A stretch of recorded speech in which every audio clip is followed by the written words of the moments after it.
Good afternoon, boys and girls. Today I'm going to read Corduroy by Don Freeman. And this actually used to be a book that was one of my favorites growing up because my mom read it to me and it was one of her favorites. So, here we go.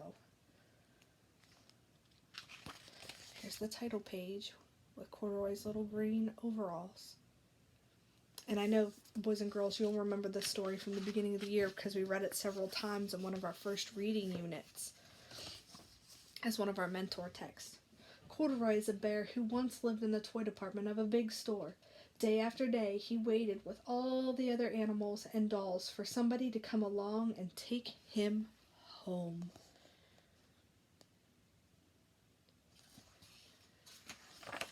The store was always filled with shoppers, buying all sorts of things, but no one ever seemed to want a small bear in green overalls. And look there, you can see Corduroy on the shelf at the bottom. Then one morning, a little girl stopped and looked straight into Corduroy's bright eyes. "Oh, Mommy," she said, "look, there's the very bear I've always wanted." "Not today, dear," her mother sighed. "I've spent too much already. Besides, he doesn't look new. He's lost a button to one of his shoulder straps." And if you look really closely at Corduroy, you can see where he's missing his button.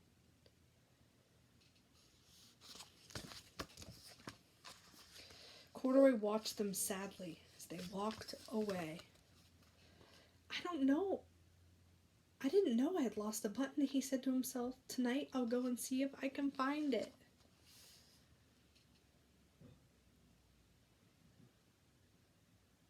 How do you think Corduroy's feeling right now?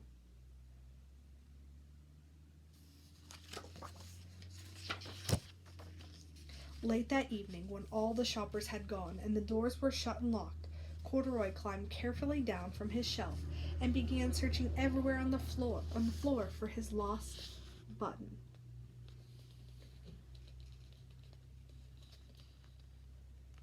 Anybody know what this is called?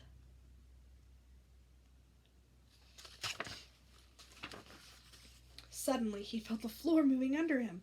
Quite by accident, he had stepped onto an escalator, and up he went. Could this be a mountain, he wondered?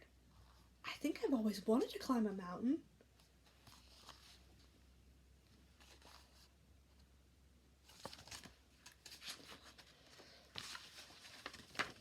He stepped off the escalator as it reached the next floor, and there before his eyes was the most amazing sight.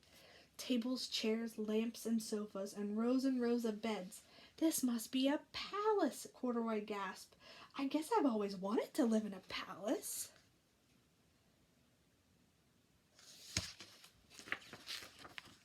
He wandered around admiring the furniture. "This must be a bed," he said. "I've always wanted to sleep in a bed," and he crawled up onto the thick, large mattress. All at once he saw something small and round. "Why, here's my button," he cried, and he tried to pick it up, but it was like the other buttons on the mattress. It was tied down tight.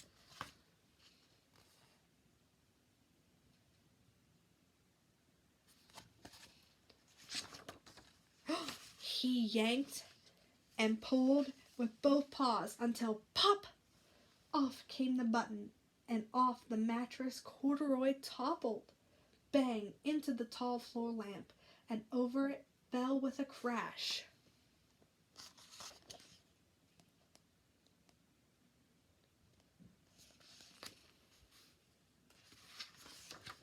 Corduroy didn't know it, but there was someone else awake in the store. The night watchman was going on his rounds on the floor above when he heard the crash and came dashing down the escalator.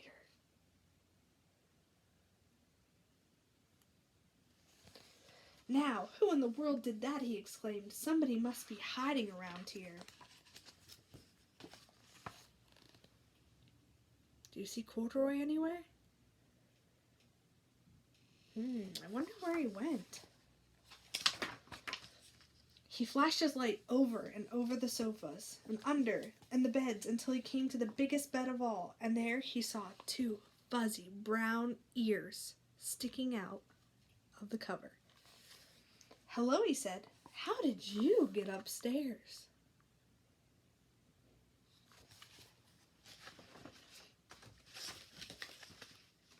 The watchman tucked Corduroy under his arm and carried him down the escalator and set him on the shelf in the toy department with the other animals and dolls.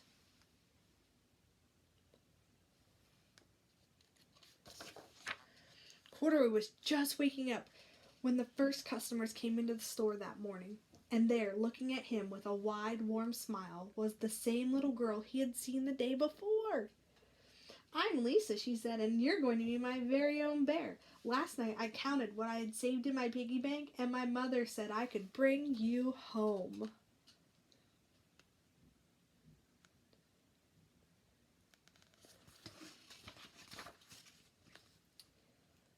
"Shall I put him in a box for you?" the saleslady asked. "Oh, no, thank you," Lisa answered, and she carried Corduroy home in her arms. Why do you think she didn't want to put him in a box and wanted to carry him instead?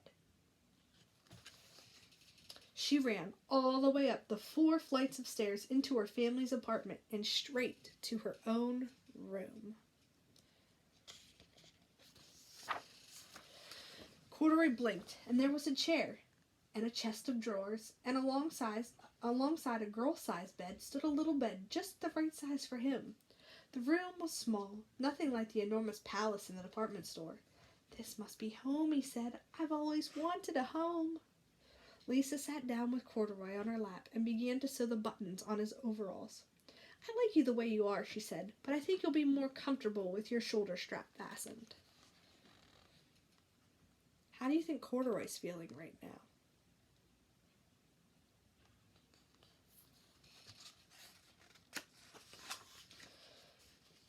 "You must be a friend," said Corduroy.